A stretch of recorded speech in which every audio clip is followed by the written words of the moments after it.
नमस्कार।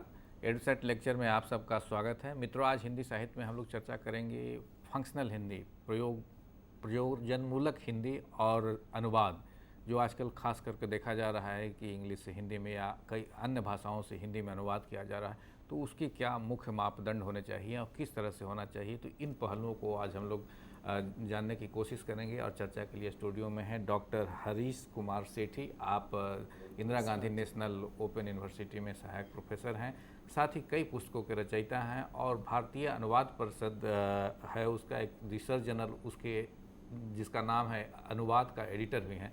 तो निश्चित तौर पर जो इनका व्यवहारिक सुझाव रहेगा वो सब हम लोग के लिए लाभदायक साबित होगा। तो इस उम्मीद के साथ डॉक्टर सेठी को आमंत्रित करते हैं कि वे आप अपना व्याख्यान शुरू करें और कैसे कोई अनुवाद अगर करता है तो कौन कौन से विशिष्ट मापदंड है जिसको फॉलो करना चाहिए, उसकी जानकारी दें। Welcome sir. धन्यवाद अमरेन जी। आज का जो व्याख्यान का हमारा विषय है वो है प्रयोजनमूलक हिंदी और अनुवाद। इस विषय को देखें तो इस तरह से हमारे पास जो है दो तीन पक्ष उभर कर आते हैं कि प्रयोजनमूलक भाषा क्या है, प्रयोजनमूलक हिंदी क्या है, अनुवाद क्या है और प्रयोजनमूलक हिंदी और अनुवाद का संबंध क्या है। सबसे पहले जो है बात करना चाहेंगे कि प्रयोजनमूलक हिंदी क्या है। हम आप जानते हैं कि मनुष्य एक सामाजिक प्राणी है और समाज में रहते हुए वो विचारों का आदान प्रदान करता है, भावों संवेदनाओं की अभिव्यक्ति करता है और ये अभिव्यक्ति संभव हो पाती है भाषा के जरिए। मुख्य बात यह है कि समाज में व्यवहार करने के दौरान जो है भाषा और समाज एक दूसरे पर निर्भर रहते हैं, यानी भाषा का विकास जो है सामाजिक ज़रूरतों को पूरा करने के लिए होता है और भाषा समाज सापेक्ष भी होती है। भाषा के संरचनात्मक पक्ष के दृष्टि से देखें तो भाषा सुनिश्चित ध्वनि समूह, रूप रचना, संरचना और वाक्य विन्यास के सांचे में ढली रहती है, किंतु प्रसार के साथ साथ उसका फंक्शनल प्रयोग जो है प्रकार्यात्मक प्रयोजनों के दायरे में भी भाषा विस्तृत होती चलती है। इस तरह से देखा जाए तो जो भाषा का अध्ययन करने वाले हैं भाषा विज्ञान के क्षेत्र में, वो ये देखते हैं कि भाषा का संरचनात्मक पक्ष कैसा है।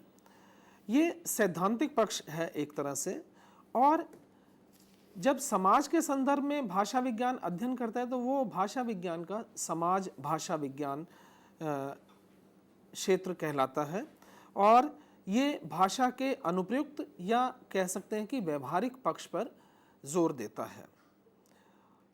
भाषा विज्ञान जहाँ सिद्धांत से जुड़ रहा है, वहीं भाषा का अनुप्रयुक्त पक्ष जो है उसके संप्रेषणात्मक पक्ष की तरफ ध्यान देता है।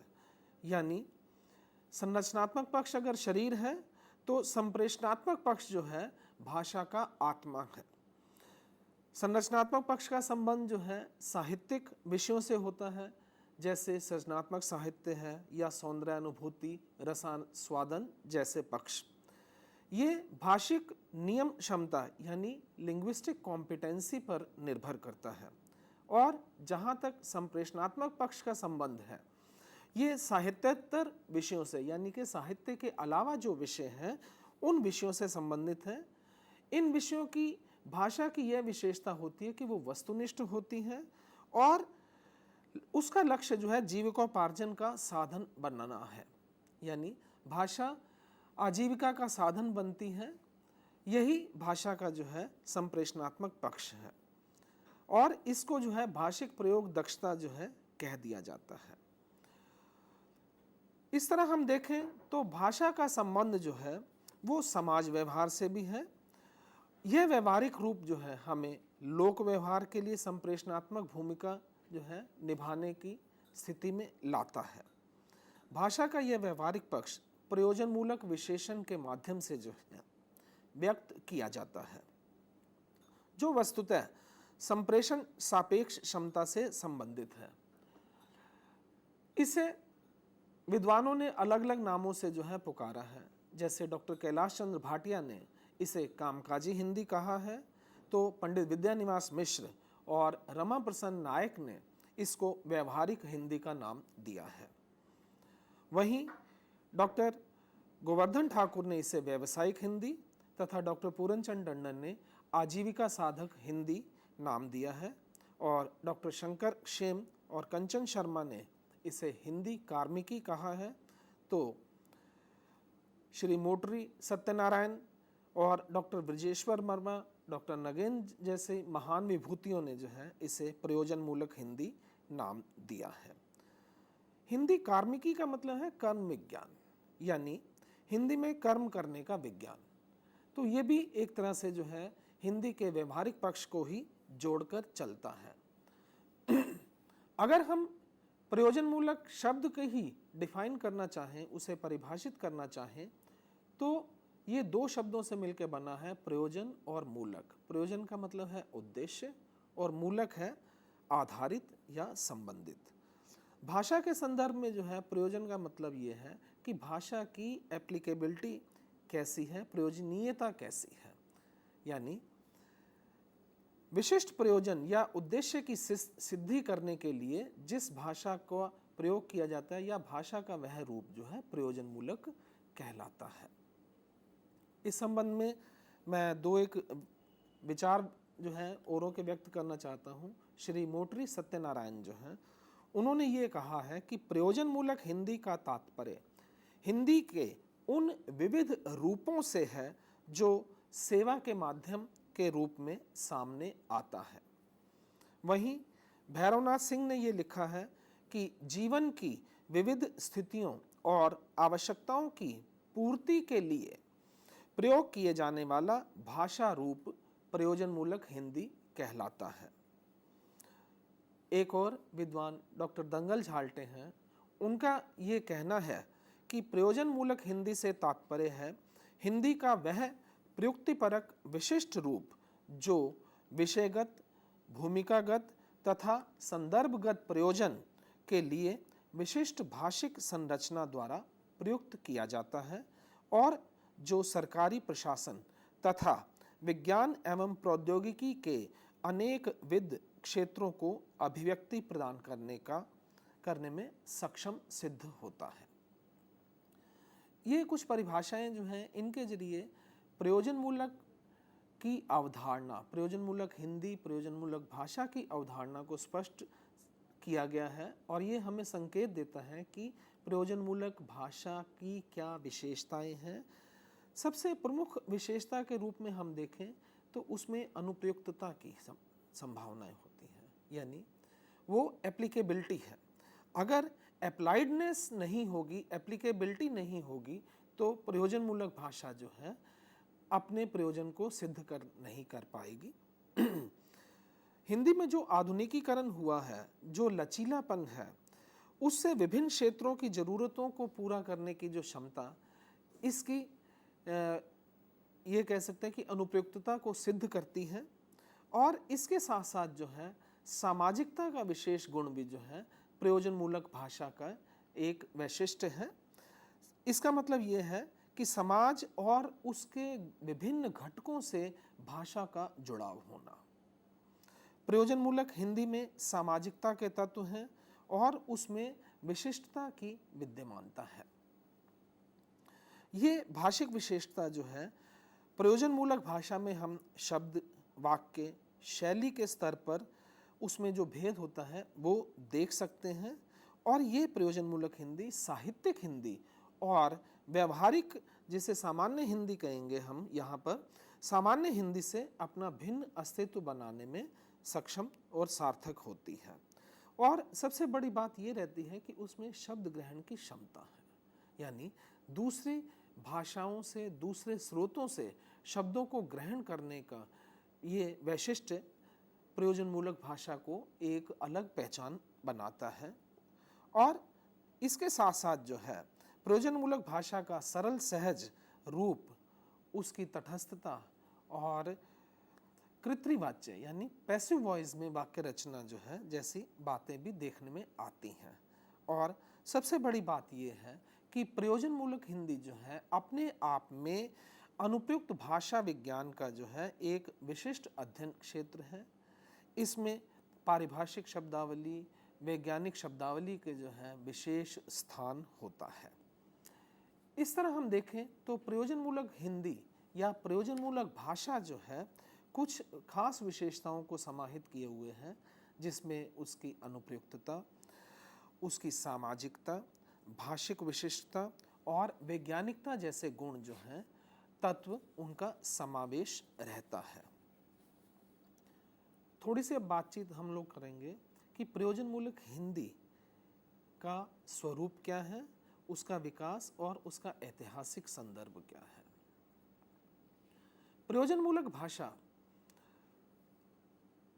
हम भाषा के स्तर पर बात कर रहे हैं पहले, तो इसका अर्थ ये है कि कोई भी भाषा जब प्रयोजनमूलक रूप में उसको स्वीकार किया गया भाषा विज्ञान के क्षेत्र में, तो ये 1920 के आसपास प्राग संप्रदाय जिसको बोलते हैं, यूरोप में भाषा विज्ञान का एक विशिष्ट जो है शाखा विकसित हुई और उनका ये विचार था कि भाषा जो है संरचनात्मक पक्ष की तरफ उसका ध्यान ना देकर उसके प्रयोग पक्ष पर ज़्यादा ध्यान देना चाहिए।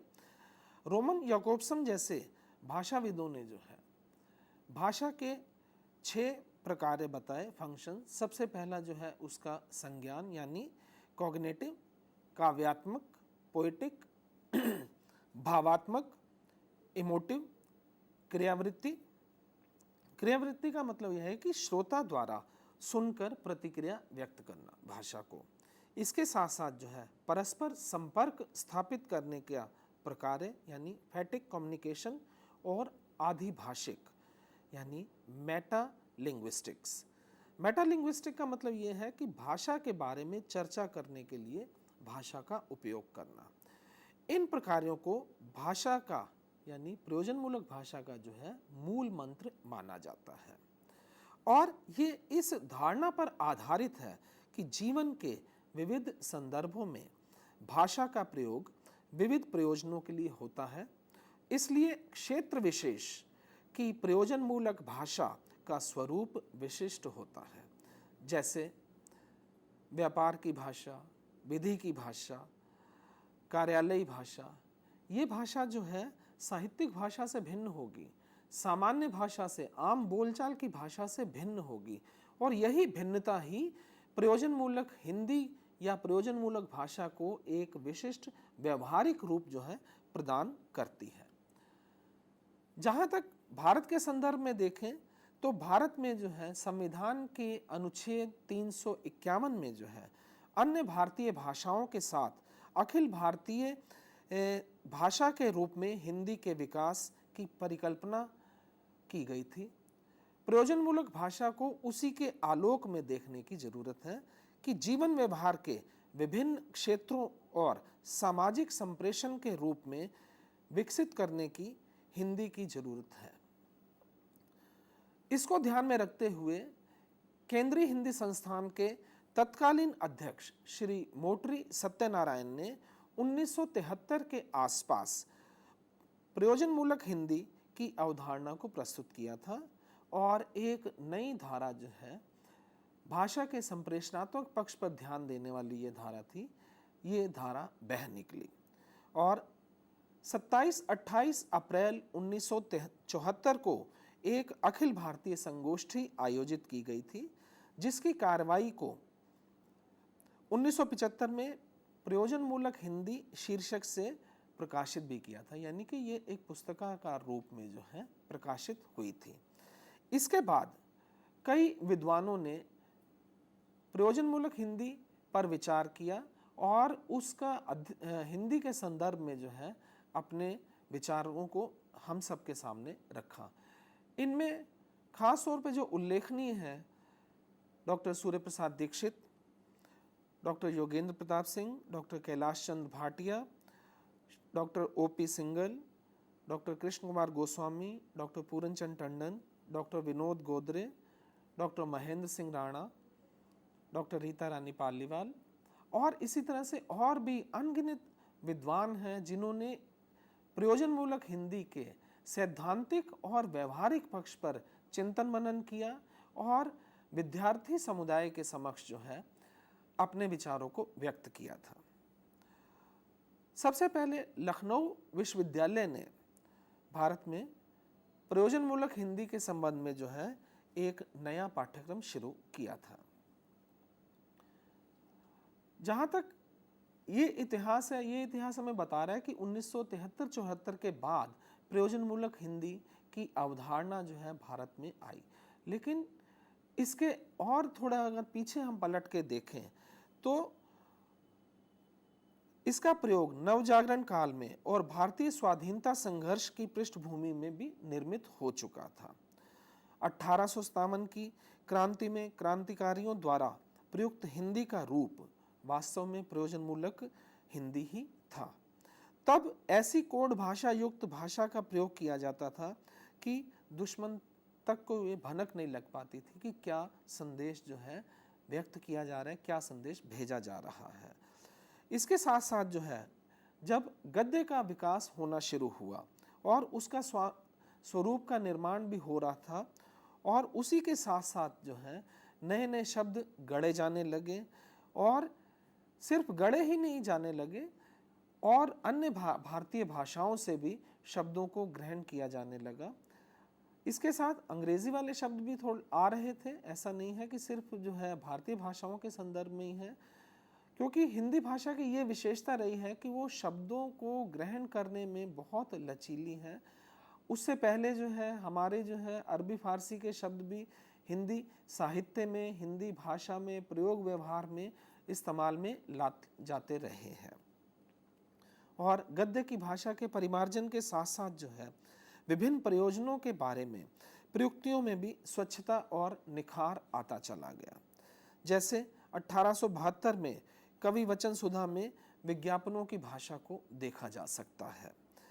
इस विकास के साथ साथ भारतीय समाज जागरूक और सचेत होता चला गया, जिसका परिणाम यह हुआ कि विभिन्न विषयों की शिक्षा संबंधी पुस्तकों का निर्माण शुरू हुआ और विभिन्न विषयों पर मौलिक लेखन का भी कार्य आरंभ हुआ।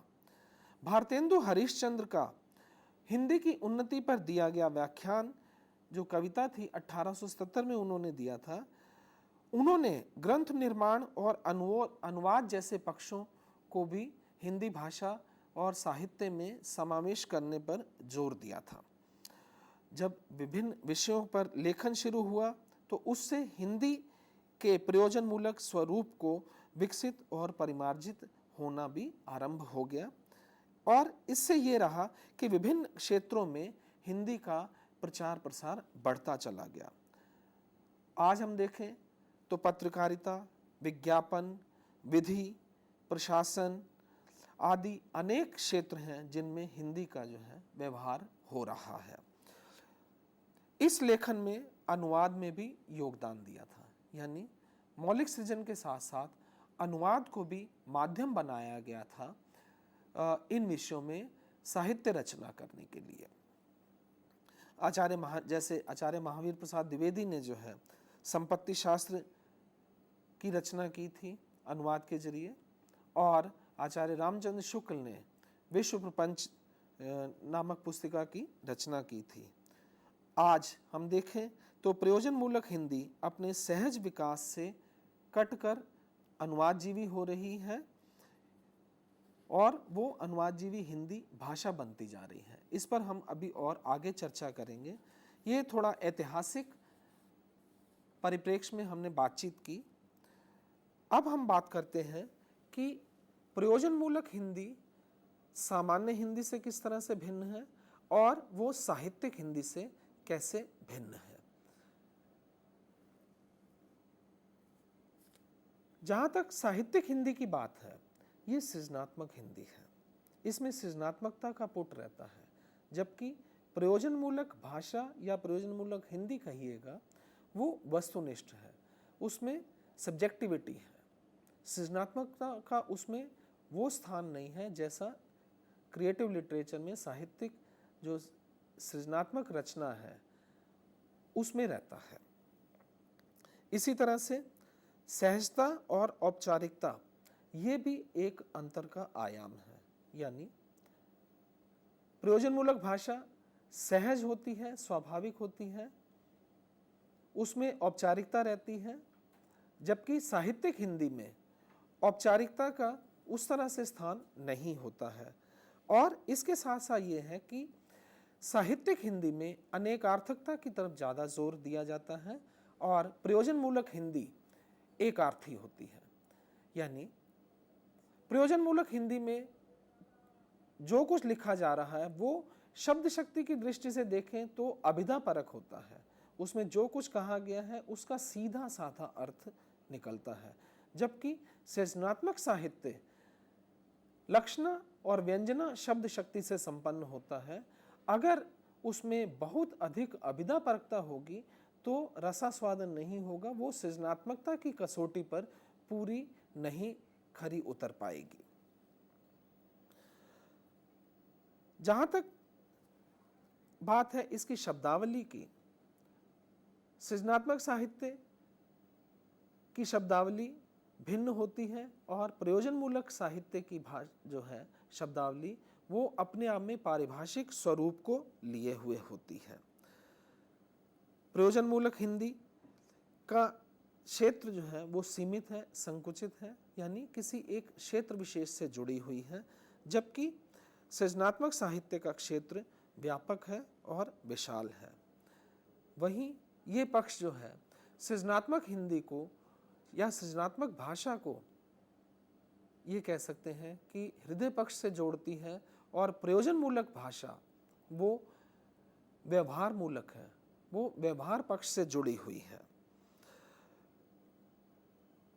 इस तरह से देखें तो सौंदर्य अनुभूति या चमत्कार प्रदर्शन आदि जो है सृजनात्मक भाषा का वैशिष्ट है और ये वैशिष्ट लक्ष्य भाषा में भी बनाया जाता है।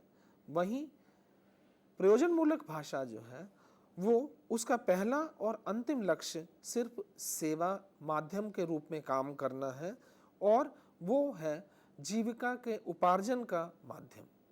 अगर वो भाषा जीविका के उपार्जन के लिए सार्थक सिद्ध नहीं हो पा रही तो वो अपने उद्देश्य को पूरा नहीं कर पाएगी।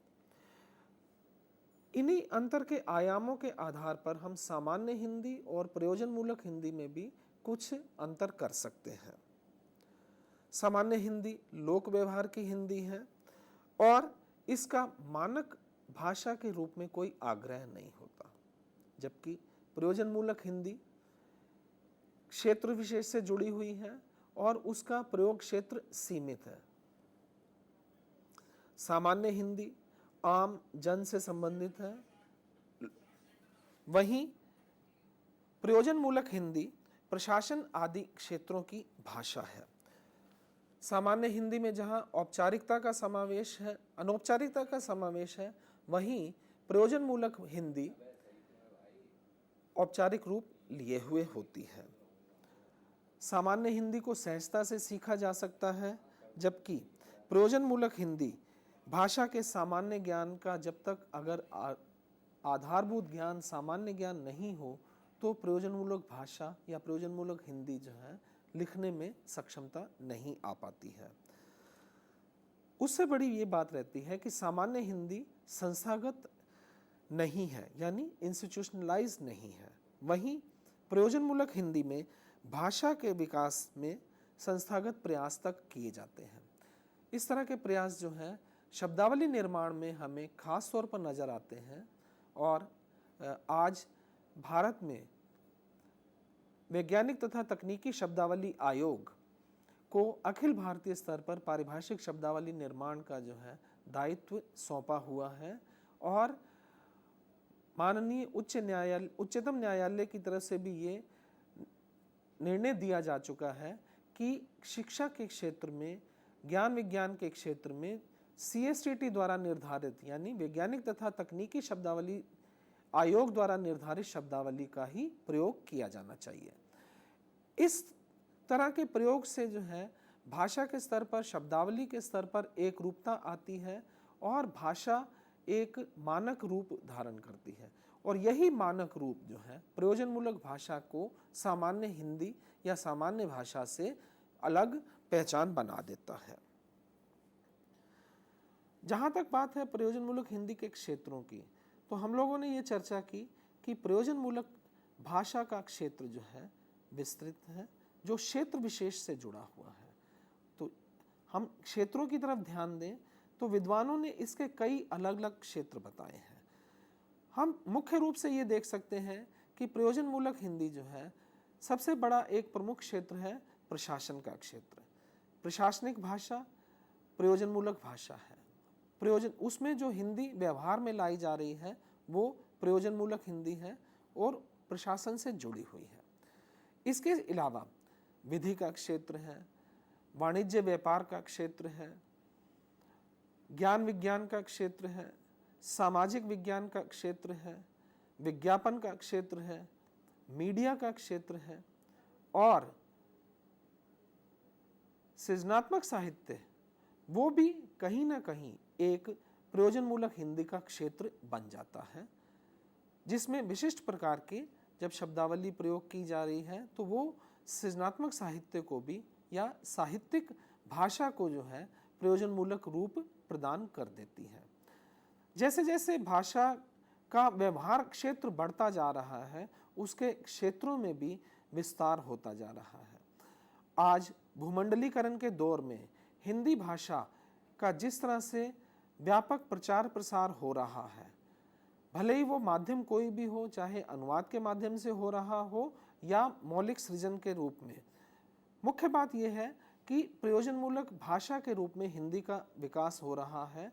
उस विकास के चलते देखा जाए तो ये भाषा बहुत योगदान निभा रही है, अलग अलग क्षेत्रों में भी अपना स्थान बना रही है।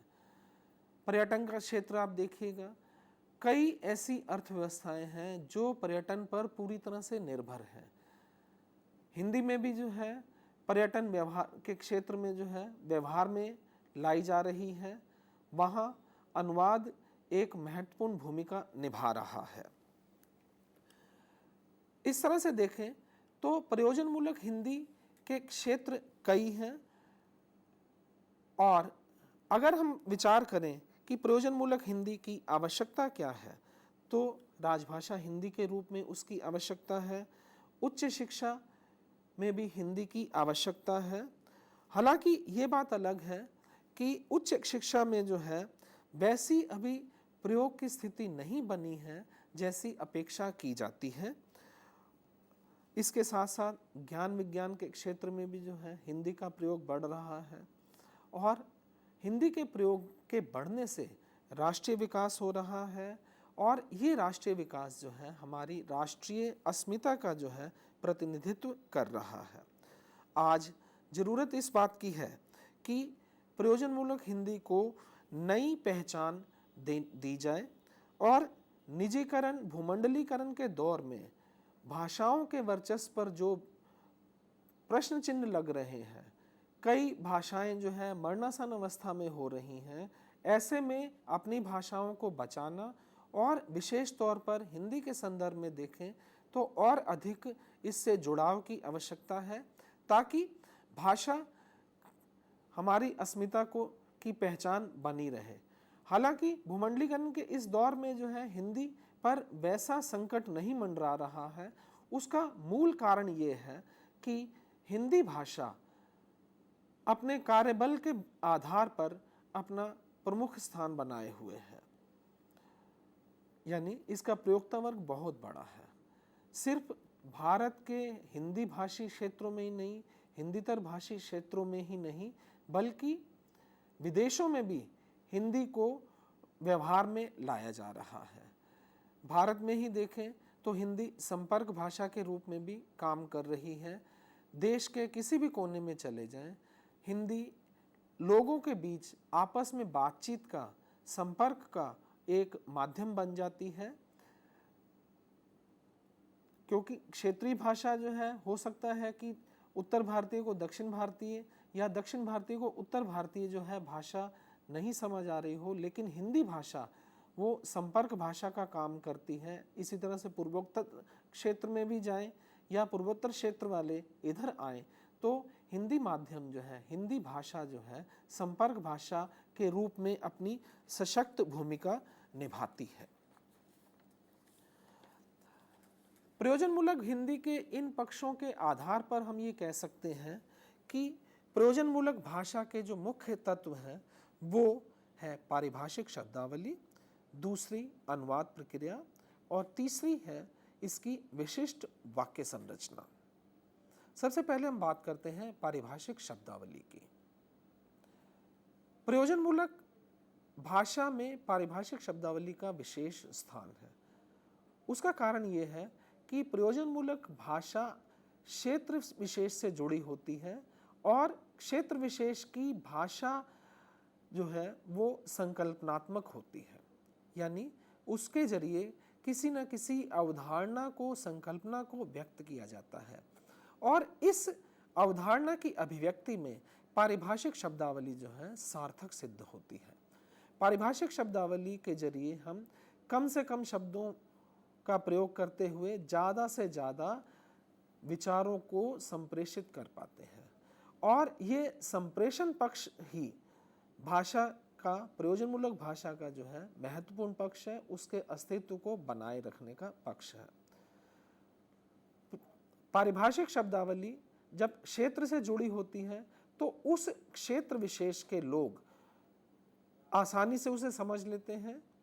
ये बात अलग है कि एक ही पारिभाषिक शब्द अलग अलग क्षेत्रों में अलग अलग अर्थ संदर्भ लिए हुए हो। एक उदाहरण के तौर पे हम शब्द का प्रयोग करते हैं चार्ज शब्द।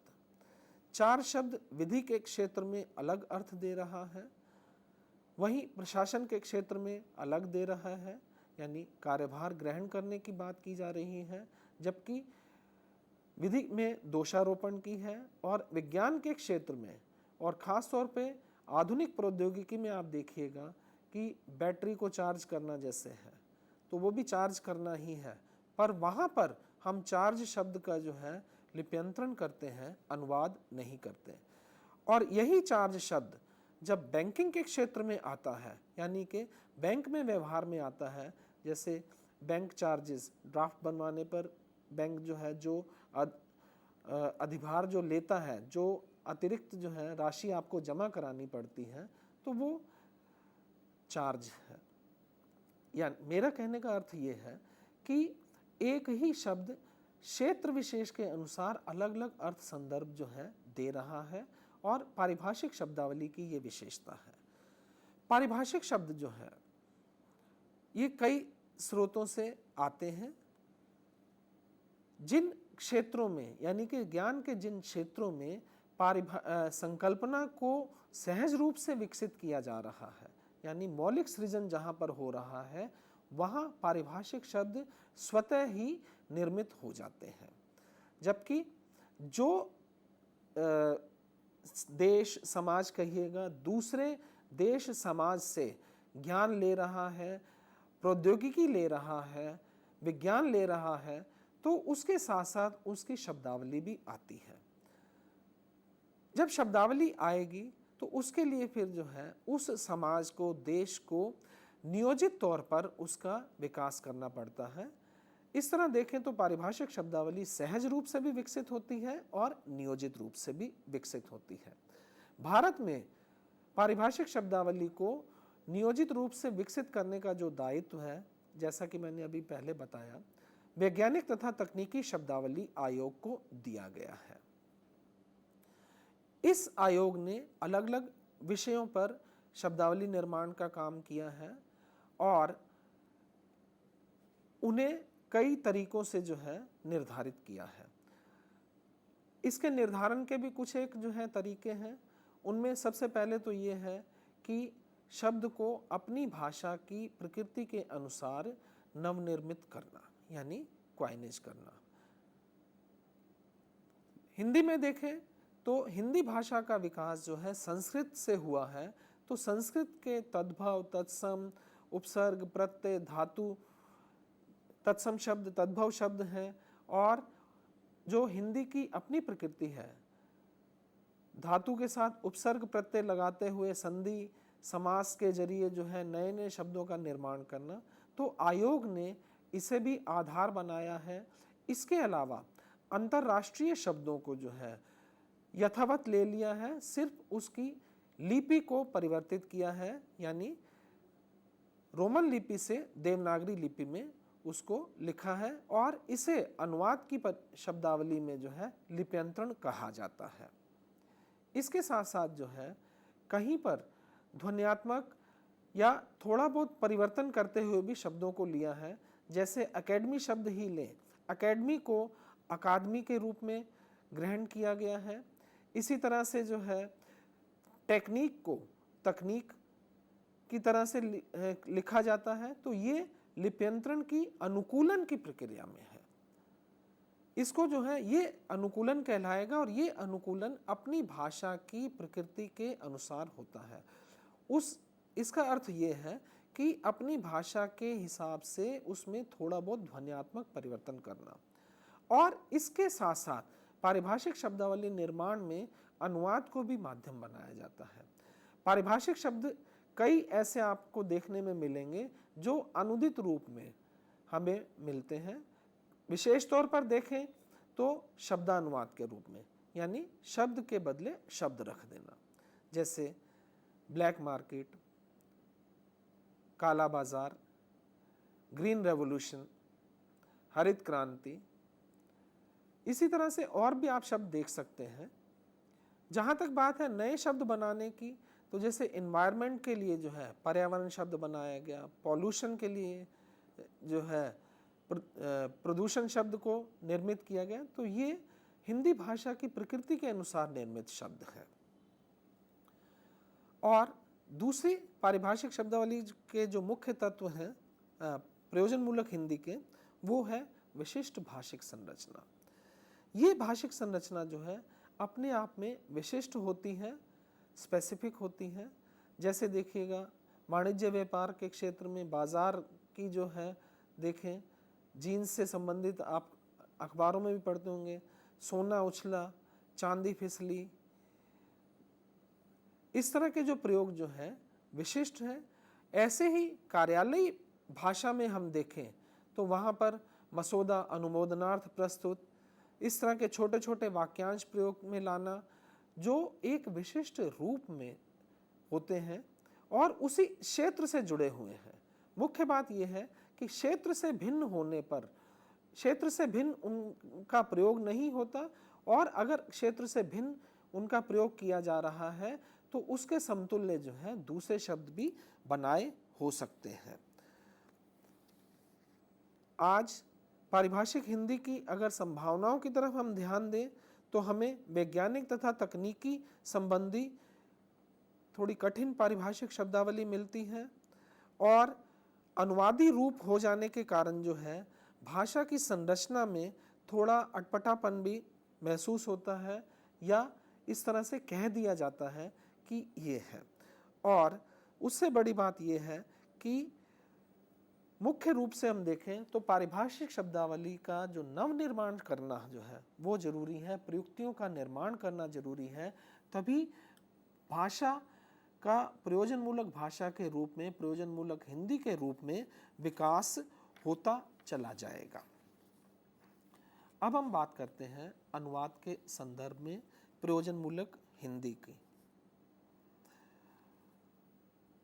अनुवाद क्या है? सबसे पहले हम ये बात जान लें। अनुवाद को मुख्य रूप से ये कह दिया जाता है कि एक भाषा में जो कुछ कहा गया है उस कथ्य को, उस संदेश को दूसरी भाषा में प्रस्तुत कर देना अनुवाद है। ये भाषा का अनुवाद का सीमित संदर्भ है और आजकल इसी अर्थ को अनुवाद के संदर्भ में ग्रहण किया जाता है। लेकिन अनुवाद का एक व्यापक संदर्भ भी है। व्यापक संदर्भ ये है कि एक ही भाषा में कही गई बात को जब हम उसी भाषा में दोबारा कहते हैं, उसकी व्याख्या करते हुए कहते हैं, तो वो भी तो अनुवाद ही है। साहित्य अध्ययन में खास तौर पे काव्य कविता का अध्ययन जब कर रहे हैं तो जब उसकी व्याख्या की जाती है तो वो भी अनुवाद का ही रूप लिए हुए है। इसके साथ साथ जो है इस तरह का अनुवाद कहलाता है आंतरभाषिक अनुवाद, यानी इंट्रालिंगुअल ट्रांसलेशन। और एक अन्य प्रकार का अनुवाद भी है जिसे हम अंतर प्रतीकात्मक अनुवाद या इंटरसिमियोटिक ट्रांसलेशन कहते हैं। ये अनुवाद है कि भिन्न प्रतीक व्यवस्था से भाषिक प्रतीक व्यवस्था में कथ्य की प्रस्तुति करना भी अनुवाद है।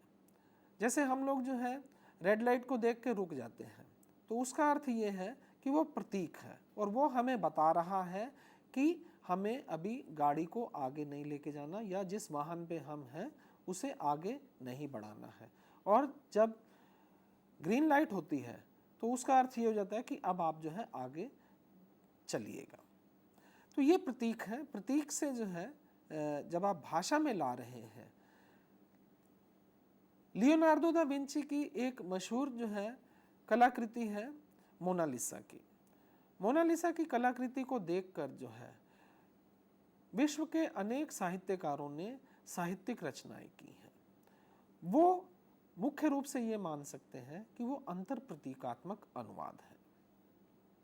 वैसे तो अनुवाद की अवधारणा में हम देखें तो अनुवाद ये है कि जब हम कोई भी चीज़ सोच रहे हैं, जो मन में विचार व्यक्त कर रहे हैं, उसको जब अपनी भाषा के जरिए, भले ही वो कोई भी भाषा हो, उसे व्यक्त कर रहे हैं, तो वह भी स्वयं में अनुवाद ही है।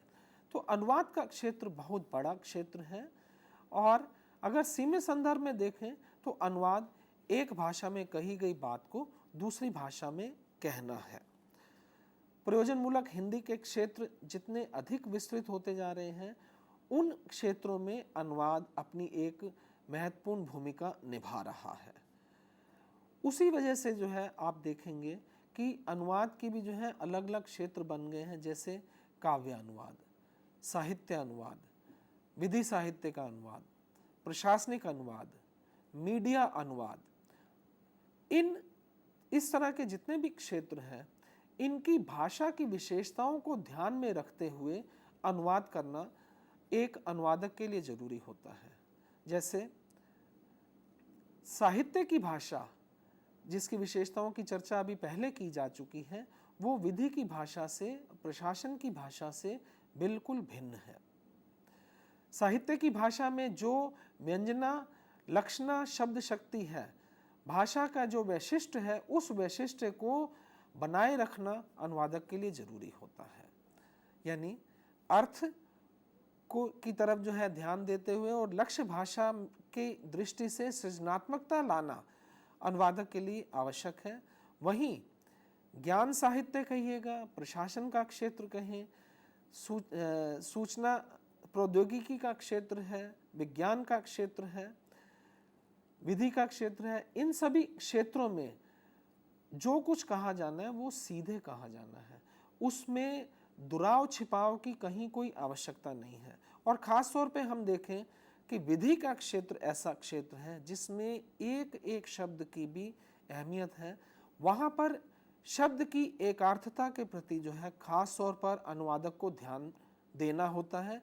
अगर अनुवादक उस संबंध में कोई चूक कर जाए तो अर्थ का अनर्थ हो सकता है, क्योंकि विधि की भाषा में शब्दों की जो है निर्वचन किया जाता है और अगर निर्वचन में अलग अलग अर्थ संदर्भ निकलेंगे तो निर्णय में जो है समस्या आती है। इस तरह के जो है भाषाई विशेषताओं को ध्यान में रखते हुए अनुवाद करना अनुवादक के लिए बहुत जरूरी होता है। और इसके साथ साथ ये है कि वो पारिभाषिक शब्दावली का प्रयोग करें जहाँ तक हो सकता है।